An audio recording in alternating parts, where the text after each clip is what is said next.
Hello friends, स्वागत है आपके अपने यूट्यूब चैनल आद्या स्टडी एकेडमी में। आज के इस वीडियो में हम एमपी टेट वर्ग 3 की साइंस से संबंधित इम्पॉर्टेंट क्वेश्चन सीरीज लेकर आए हैं, जिसमें हम स्टेप बाय स्टेप आज के टॉपिक कोशिका और कोशिकांग के बारे में सारे संभावित प्रश्न और टेट एग्जाम में आए PYQ को भी सॉल्व करेंगे।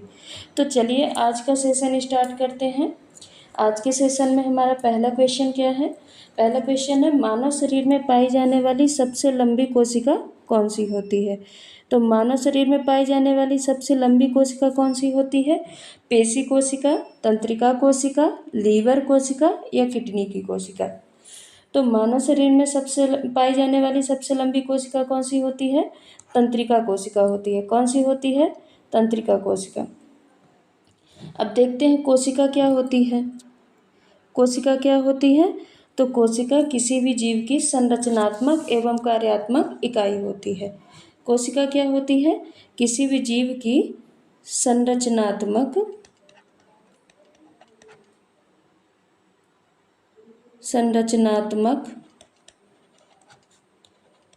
एवं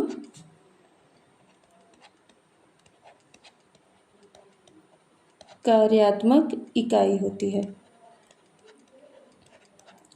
अब संरचनात्मक क्यों कहा जाता है?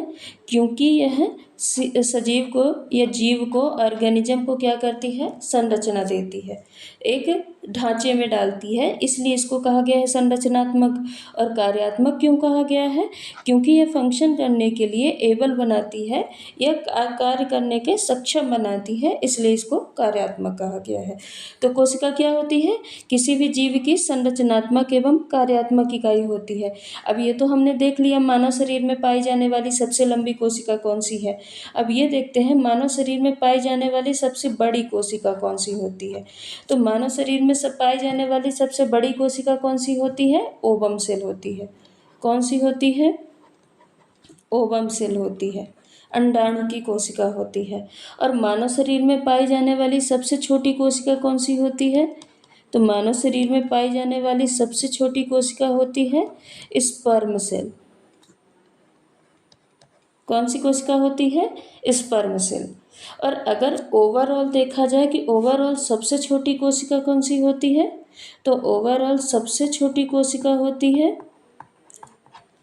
सबसे छोटी कोशिका किसकी होती है?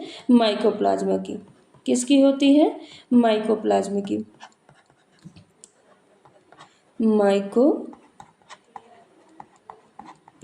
की। अब माइकोप्लाज्म को हम पादप जगत की भी सबसे छोटी कोशिका कहते हैं। माइकोप्लाज्म को पादप जगत की भी सबसे छोटी कोशिका कही जाती है। माइकोप्लाज्म को और क्या कहते हैं? तो माइकोप्लाज्म को और PPLO यानी प्लूरो निमोनिया लाइक ऑर्गेनिज्म कहा जाता है। क्या? तो अगला प्रश्न क्या है हमारा? अगला प्रश्न है, निम्नलिखित में से कौन सा जीव कोशिका सिद्धांत के अनुरूप नहीं है? तो निम्नलिखित में से कौन सा जीव कोशिका सिद्धांत के अनुरूप नहीं है, यानी ऐसा कौन सा जीव है जो कोशिका सिद्धांत का पालन नहीं करता है? बैक्टीरिया है, वायरस है, कवक है या पौधा है? तो कौन सा ऐसा जीव है जो कोशिका सिद्धांत का पालन नहीं करता? तो कोशिका सिद्धांत का पालन कौन नहीं करता? वायरस नहीं करता। वायरस एक ऐसा जीव है जो कि कोशिका सिद्धांत का पालन नहीं करता। अब देखते हैं कोशिका सिद्धांत कहता क्या है। कोशिका सिद्धांत ये कहता है कि नई कोशिका की उत्पत्ति किससे होती है? पुरानी कोशिका से होती है। नई कोशिका की उत्पत्ति किससे होती है? पुरानी कोशिका से होती है।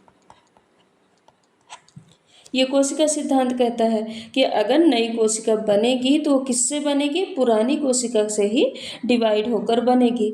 अब वायरस में ऐसा क्या है जो कोशिका सिद्धांत का पालन नहीं करता? तो वायरस क्या होता है? वायरस में अपना मेटाबॉलिज्म प्रक्रिया नहीं होती है।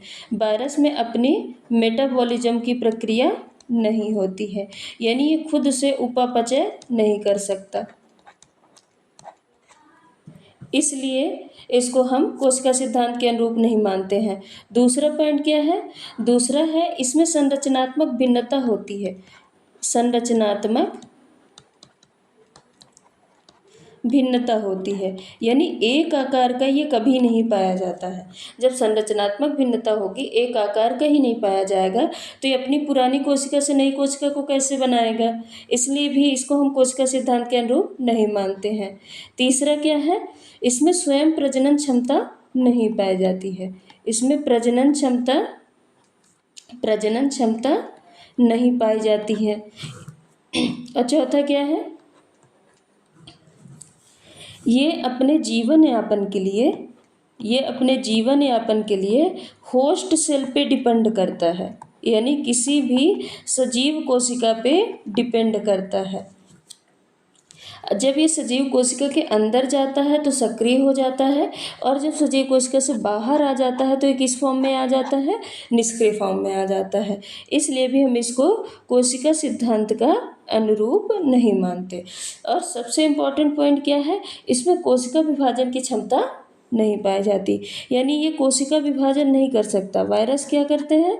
कोशिका विभाजन नहीं कर सकते हैं, कोशिका विभाजन नहीं कर सकते हैं। अब यही तो कोशिका सिद्धांत कहता है।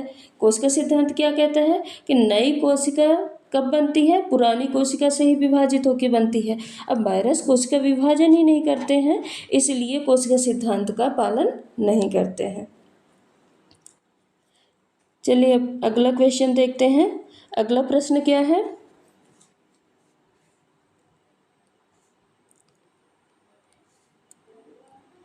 प्रोकैरियोटिक कोशिका में निम्नलिखित में से कौन सा कोशिकांग नहीं है? प्रोकैरियोटिक कोशिका में कौन सा कोशिकांग नहीं आता? तो सबसे पहले देखते हैं प्रोकैरियोटिक कोशिका होती क्या है। प्रोकैरियोटिक कोशिका क्या होती है? तो कोशिका दो प्रकार की होती है। कौन सी होती है? प्रोकैरियोटिक और यूकैरियोटिक। अब प्रोकैरियोटिक में कौन कौन से कोशिकांग पाए जाते हैं और यूकैरियोटिक में कौन कौन से कोशिकांग पाए जाते हैं? तो प्रोकैरियोटिक में सबसे पहले देखते हैं सेल वॉल। तो प्रोकैरियोटिक में सेल वॉल क्या होता है? प्रेजेंट होता है। यूकैरियोटिक में भी सेल वॉल पाया जाता है। सेल मेम्ब्रेन यानी कोशिका झिल्ली,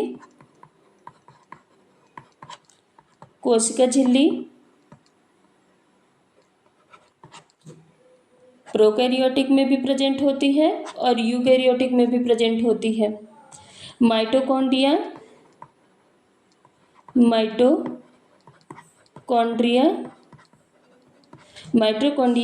क्या होता है? प्रोकैरियोटिक में नहीं पाया जाता, पर यूकैरियोटिक में पाया जाता है। और राइबोसोम प्रोकैरियोटिक में 70S प्रकार का पाया जाता है, जबकि यूकैरियोटिक में 80S प्रकार का पाया जाता है। लाइसोसोम प्रोकैरियोटिक में नहीं पाया जाता है और यूकैरियोटिक में पाया जाता है लाइसोसोम। गोल्जी बॉडी भी प्रोकैरियोटिक में नहीं पाया जाता है, पर यूकैरियोटिक में पाया जाता है। केंद्रक भी प्रोकैरियोटिक में नहीं पाया जाता है और यूकैरियोटिक में पाया जाता है। तो हमने क्या देखा कि प्रोकैरियोटिक में राइबोसोम प्रेजेंट होता है। राइबोसोम तो प्रेजेंट होता है, भले ही 70S प्रकार का होता है, तो राइबोसोम प्रेजेंट होता है, कोशिका झिल्ली भी प्रेजेंट होती है। नाभिक केंद्रक प्रोकैरियोटिक में नहीं आता, यानी नाभिक केंद्रक कोशिकांग प्रोकैरियोटिक में नहीं पाया जाता। DNA कैसा पाया जाता है? DNA पाया तो जाता है प्रोकैरियोटिक में, पर कैसा DNA पाया जाता है? नेकेड DNA पाया जाता है। कैसा? नेकेड DNA पाया जाता है। चलते हैं अगले प्रश्न पे। अगला प्रश्न क्या है? कोशिका में वितरित होने वाले अणुओं के लिए प्राथमिक पैकेजिंग क्षेत्र के रूप में कार्य करने वाला कोशिकांग कौन सा है? यानी जो पैकेजिंग का काम कौन करता है? कोशिका में पैकेजिंग का कार्य कौन करता है? तो पैकेजिंग का कार्य कौन करता है? रिक्तिका करती है, प्लास्टिड करता है, माइटोकॉन्ड्रिया करता है या गोल्जी बॉडी करता है? पैकेजिंग का काम कौन करता है? तो पैकेजिंग का काम करता है गोल्जी बॉडी। अब गोल्जी बॉडी क्या करता है? गोल्जी बॉडी इंडोप्लाज्मिक रेटिकुलम यानी अंतः प्रदब्बी जालिका, जिसको हम इंडोप्लाज्मिक रेटिकुलम शॉर्ट में ईआर बोलते हैं। तो ईआर में जो भी पदार्थ संश्लेषित होते हैं गोल्जी बॉडी क्या करता है? उसको पैक करने का काम करता है और कोशिका के अंदर और बाहर विभिन्न क्षेत्रों में ट्रांसपोर्ट करने का काम भी करता है। तो गोल्जी बॉडी क्या करता है? अंतः प्रदब्बी जालिका में जो भी पदार्थ संश्लेषित किए जाते हैं उनको पैक करने का काम करता है और कोशिका के बाहर और अंदर विभिन्न क्षेत्रों में भेजने का भी काम करता है। अब अंतः प्रदब्बी जालिका में क्या बनते हैं? अंतः प्रदब्बी जालिका में जो प्रोटीन और लिपिड बनते हैं तो वो किस में बन के आते हैं? गोल्जी बॉडी में बन के आते हैं। क्या? प्रोटीन और लिपिड। तो प्रोटीन और लिपिड जो बनते हैं वो किस में बन के आते हैं? गोल्जी बॉडी में बन के आते हैं। तो गोल्जी बॉडी क्या करता है? गोल्जी बॉडी उसमें शुगर और कार्बोहाइड्रेट को जोड़ने का काम करता है। यानी गोल्जी बॉडी क्या करेगा? जो अंतः प्रदब्बी जालिका से ईआर से प्रोटीन और लिपिड बन के आते हैं तो उसमें शुगर और कार्बोहाइड्रेट जोड़ के उसको रूपांतरित करने का काम करता है। तो गोल्जी बॉडी क्या क्या करता है? पैक करने का काम करता है, ट्रांसपोर्ट करने का काम करता है और रूपांतरण का काम करता है। देखते हैं माइटोकॉन्ड्रिया क्या होता है। तो माइटोकॉन्ड्रिया को क्या कहते हैं? इसको power house of the cell कहा जाता है। इसको क्या कहा जाता है?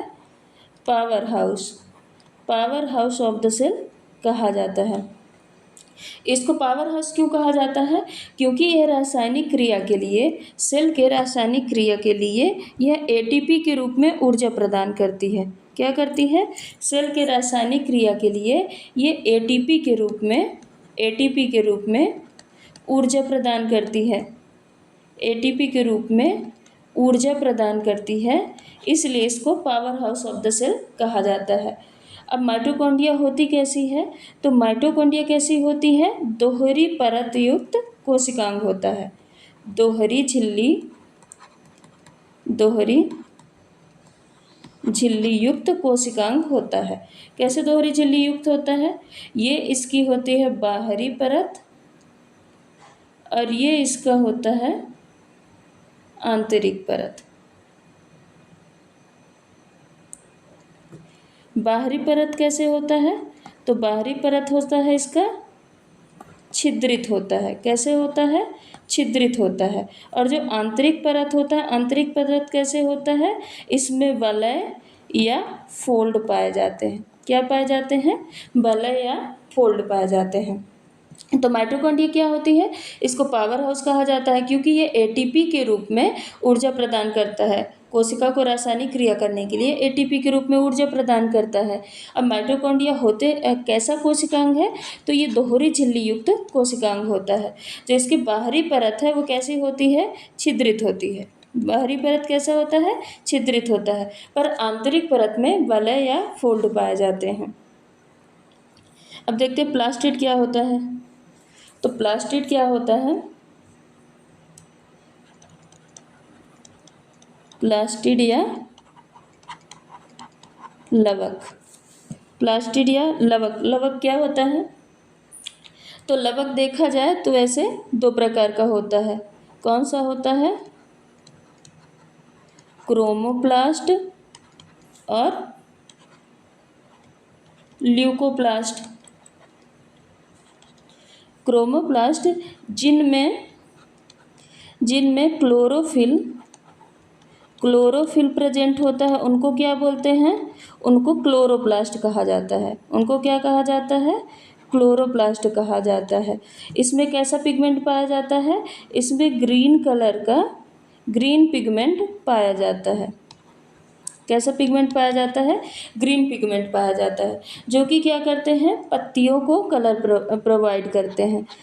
एक तो ये पत्तियों को कलर प्रदान करते हैं और कलर के साथ साथ ये प्रकाश संश्लेषण में यानी भोजन बनाने में मदद करते हैं।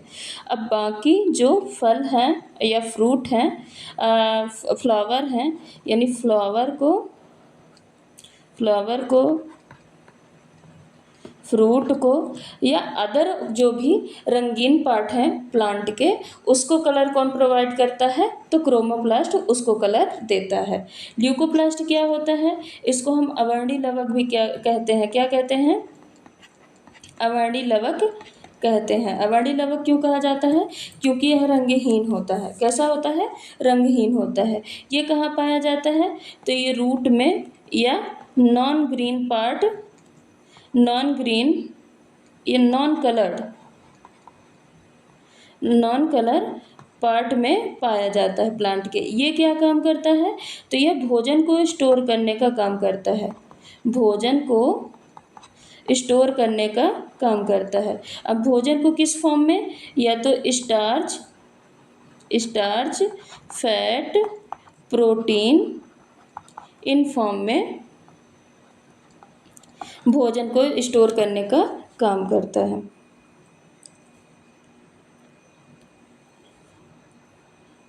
अगला प्रश्न है हमारा,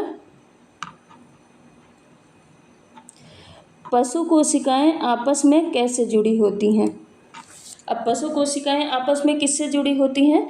तो पशु कोशिका आपस में प्लाज्मा झिल्ली से जुड़ी होती हैं, कोशिका भित्ति से जुड़ी होती हैं, डेस्मोसोम से जुड़ी होती हैं या प्लाज्मोडेस्माटा से जुड़ी होती हैं।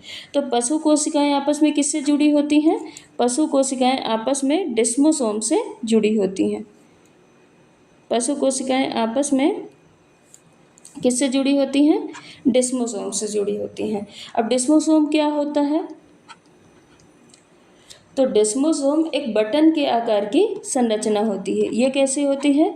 बटन के आकार की संरचना होती है।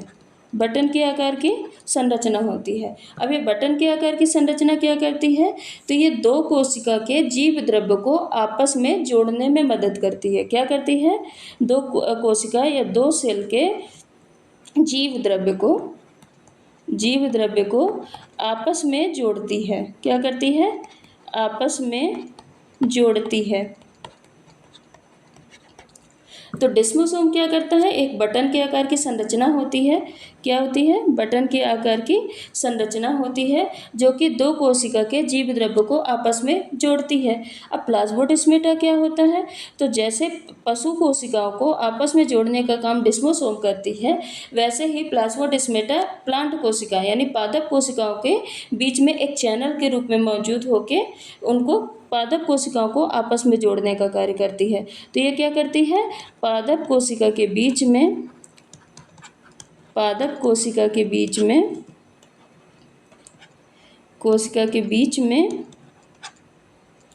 चैनल के रूप में पाई जाती है। अब चैनल के रूप में क्या करती है ये? तो ये भी दो पादप कोशिका के जीव द्रव्य को आपस में जोड़ती है। ये क्या करती है? जंतु कोशिका के जीव द्रव्य को, डेस्मोसोम क्या करता है? जंतु कोशिका के जीव द्रव्य को आपस में जोड़ता है। अब प्लाज्मोडेस्माटा क्या करता है? ये पादप कोशिका के जीव द्रव्य को आपस में जोड़ने का कार्य करता है। अब प्लाज्मा झिल्ली किससे बनती है? तो लिपिड और प्रोटीन की बनी होती है। लिपिड प्लस प्रोटीन की बनी होती है। चलते हैं अगले प्रश्न पे। अगला प्रश्न क्या है हमारा? कोशिका में पदार्थों की गति कैसे होती है? कोशिका में पदार्थों की गति कैसे होती है? तो परासरण प्रक्रिया द्वारा होती है, विसरण प्रक्रिया द्वारा होती है, उपर्युक्त दोनों द्वारा होती है या इनमें से कोई नहीं। तो कोशिका में पदार्थों की गति कैसे होती है? कोशिका में पदार्थों की गति उपर्युक्त दोनों यानी परासरण प्रक्रिया और विसरण प्रक्रिया दोनों के द्वारा होती है। अगर कोशिका में सिर्फ गैस की गति की बात हो, गैस के अणु की गति की बात हो, तो फिर किससे होती है? विसरण प्रक्रिया के द्वारा होती है। गैस के अणु की गति की बात हो तो किसकी प्रक्रिया द्वारा होती है? विसरण प्रक्रिया द्वारा होती है। और अगर जल के अणु की गति की बात की जाए, किसकी? जल के अणु की। अगर जल के अणु की गति की बात की जाए तो किस प्रक्रिया द्वारा होती है? परासरण प्रक्रिया द्वारा होती है। और यहाँ पे क्या पूछा गया है?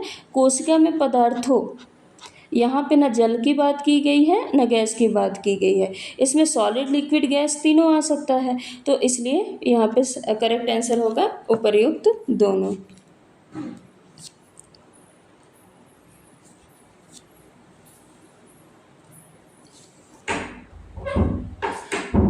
अगला प्रश्न है, प्रोटीन संश्लेषण के लिए निम्न कोशिकांग में से किसकी भूमिका सबसे अधिक होती है?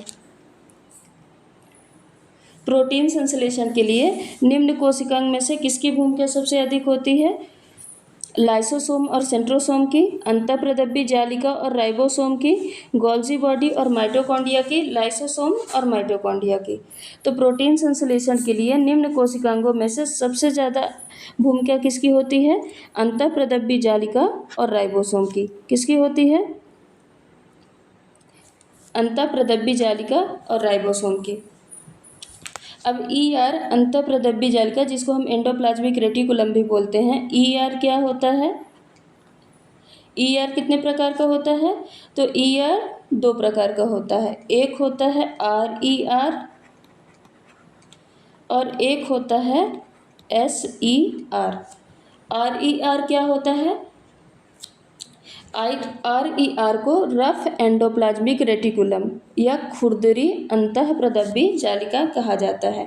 इसमें क्या होता है? इसमें राइबोसोम के छोटे छोटे कण पाए जाते हैं।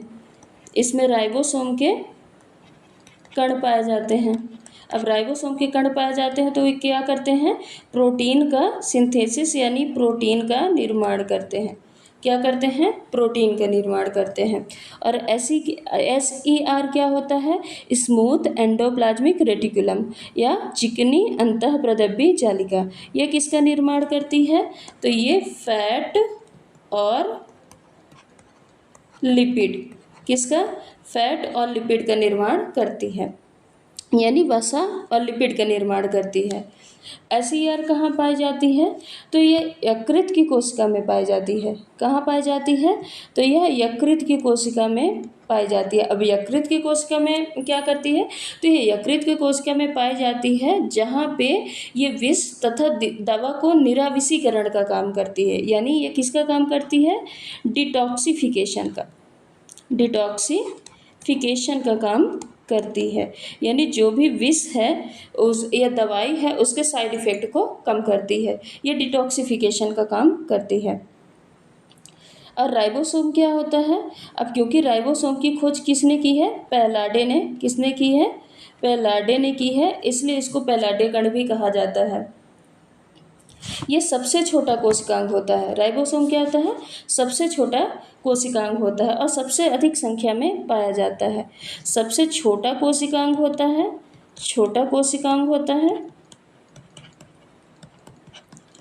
और सबसे अधिक संख्या में पाया भी जाता है। क्या होता है? सबसे अधिक संख्या में पाया जाता है। इसमें कोई मेम्ब्रेन नहीं होती। राइबोसोम में कोई बाहरी आवरण या झिल्ली नहीं होती है। इसमें कोई झिल्ली नहीं होती है। झिल्ली नहीं होती। राइबोसोम होता कितने प्रकार का है? तो राइबोसोम दो प्रकार का होता है। एक 70S टाइप का होता है, दूसरा कैसा होता है? 80S प्रकार का होता है। 70S प्रोकैरियोटिक में और 80S यूकैरियोटिक में पाया जाता है। जैसे कोशिका है, कोशिका के अंदर ये केंद्रक है, इसी से लगा क्या होता है? एंडोप्लाज्मिक रेटिकुलम होता है। क्या होता है? Endoplasmic reticulum. इसमें जिसमें छोटे छोटे राइबोसोम के कण पाए जाते हैं उनको क्या बोलते हैं? RER। और जिसमें नहीं पाए जाते हैं उनको SER बोलते हैं। और इसी से थोड़ा सा दूर क्या पाया जाता है? Golgi body. क्या पाया जाता है? गोल्जी बॉडी पाया जाता है।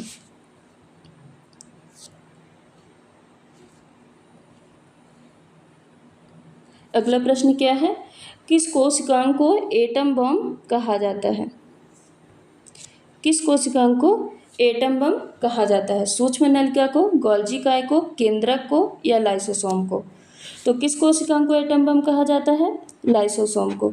अब लाइसोसोम को एटम बम कहा क्यों जाता है? सबसे पहले देखते हैं लाइसोसोम की खोज किसने की। तो लाइसोसोम को किसने खोजा? तो लाइसोसोम को खोजा है डी डुवे ने। लाइसोसोम को किसने खोजा? डी डुवे ने खोजा। अब लाइसोसोम प्रोकैरियोटिक सेल में और आरबीसी में नहीं पाया जाता। किस किस में नहीं पाया जाता है? प्रोकैरियोटिक सेल में और आरबीसी में ये नहीं पाया जाता है। लाइसोसोम को एटम बम क्यों कहा जाता है? क्योंकि लाइसोसोम के अंदर क्या पाया जाता है? एक हाइड्रोलिटिक एंजाइम। क्या पाया जाता है? हाइड्रोलिटिक एंजाइम पाया जाता है। ये हाइड्रोलिटिक एंजाइम क्या करता है? ये कोशिका के अंदर जो भी बैक्टीरिया आए या पुराने कोशिका अंगक भी जो हैं उनको लाइसोसोम में, ये क्या होते हैं? लाइसोसोम में चले जाते हैं, जिनको ये क्या करता है? छोटे छोटे टुकड़ों में तोड़ के पचा लेता है। तो ये हाइड्रोलिटिक एंजाइम क्या करता है? ये कोशिका में जो भी बैक्टीरिया आए या फिर पुराने कोशिका अंगक जो कि डेड हो चुके हैं उनको क्या करता है? ये छोटे छोटे टुकड़ों में करके उसको पचा लेता है। या फिर अगर कोई कोशिका डैमेज भी हो जाए, अगर कोई कोशिका डैमेज हो गई है तो ये क्या करता है? ये डैमेज हो गई या कोई कोशिका मृत हो गई तो ये फट के क्या करता है? फट जाता है और पूरे सेल को डाइजेस्ट कर लेता है। फट जाता है, क्या करता है? फट जाएगा। ये हाइड्रोलिटिक एंजाइम का जो गोला होता है ये फट जाएगा और पूरे सेल को डाइजेस्ट कर लेता है। पूरे सेल को डाइजेस्ट कर लेता है। क्या करता है? सेल को डाइजेस्ट कर लेता है। अब जब सेल को डाइजेस्ट कर लेता है मतलब ये फट के फिर सेल को डाइजेस्ट कर लेता है, इसलिए इसको एटम बम कहा जाता है। इसलिए इसको क्या कहा जाता है? एटम बम कहा जाता है। हाइड्रोलिटिक जो एंजाइम होता है इसका पीएच कितना होता है? तो इसका पीएच होता है, इसमें 5 होता है। इसका पीएच कितना होता है? 5 होता है। यानी ये कैसे नेचर का होता है? तो ये एसिडिक नेचर का होता है। तो लाइसोसोम को एटम बम क्यों कहा जाता है? क्योंकि अगर कोई कोशिका डैमेज हो गई है या मृत हो गई है तो ये फट करके पूरे सेल को डाइजेस्ट कर लेता है, इसलिए लाइसोसोम को एटम बम कहा जाता है।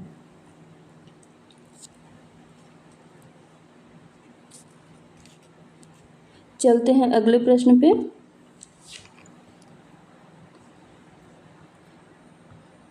अगला प्रश्न क्या है? पादप कोशिका में सबसे बड़ा कोशिकांग कौन सा होता है? पादप कोशिका में सबसे बड़ा कोशिकांग कौन सा होता है?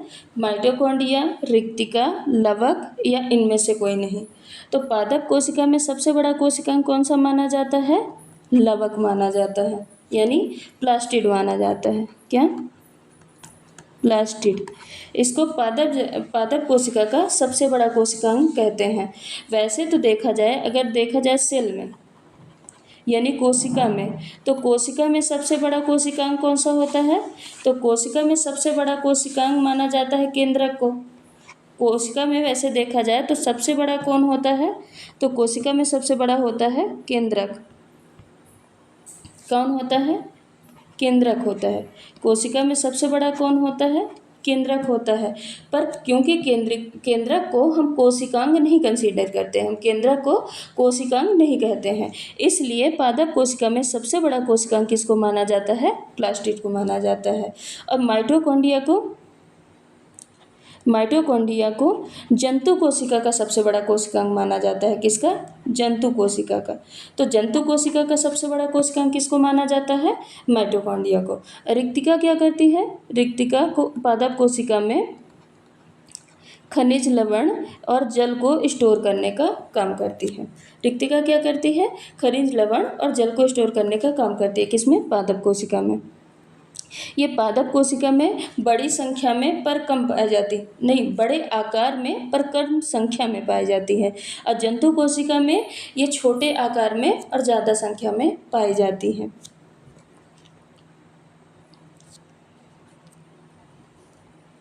अगला प्रश्न है हमारा, निराविषीकरण का कार्य कौन सा कोशिकांग करता है?